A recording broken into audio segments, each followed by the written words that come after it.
आज सकाळी उठून आपण डायरेक्ट कॉलेजच्या दिशेने निघालो, कारण आज आपली प्रॅक्टिकल एक्झाम होती.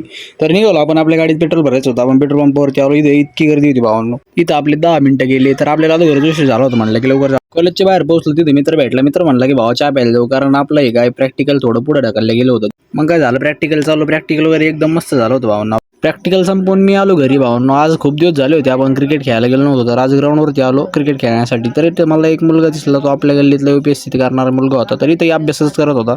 आणि तेवढंच म्हणलं की ग्राउंडवरती कोणी दिसत नाही, तर हळूहळू एक जणांची एंट्री झाली. आज घरी 3 जण आली जार वगैरे घेऊन, मग एंट्री झाली भावांनो स्टिंग लवरची. तर हे गाडीवरती पण स्टिंगच पेत होते. सगळ्या प्लेयरची एंट्री झाली ग्राउंडवरती. पण आज वातावरण एवढं खराब होतं भावांनो की वारं वावधून एवढं सुटलं होतं, आज पाऊसच येणार असं वाटत होतं.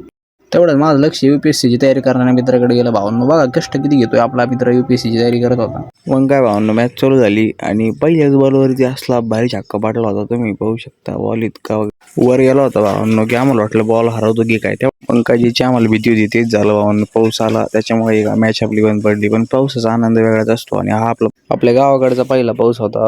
आणि आपल्या स्टिंगलवर मित्राला वेगळाच आनंद झाला होता भावांनो. हा काय थांबतच नव्हता. याला म्हणलं भावा तुला दुखणं वगैरे, तर हा म्हणतोय नाही भावा काय नाही होत, आणि नाचतच होता. अचानकच पावसासोबत गाराही पडायला लागल्या भावांनो. तुम्हाला गारा दाखवतो डिटेलमध्ये एकदम जवळ जाऊन. मग काय पाऊस पडला होता, मॅच तर बंद झाली. ती आपली बॅटिंग भेटलीच म्हणून आपण घरी आलो निघून डायरेक्ट. मग बॅटिंग घेतल्यावर काय आपण थांबत नसतो. मग काय दिवसभर खूप जमलो होतो, तर रात्र झाली, जेवण वगैरे करून सगळे मित्र जमले होते. तर आजच्यासाठी एवढंच, भेटू आपण नेक्स्ट ब्लॉगमध्ये.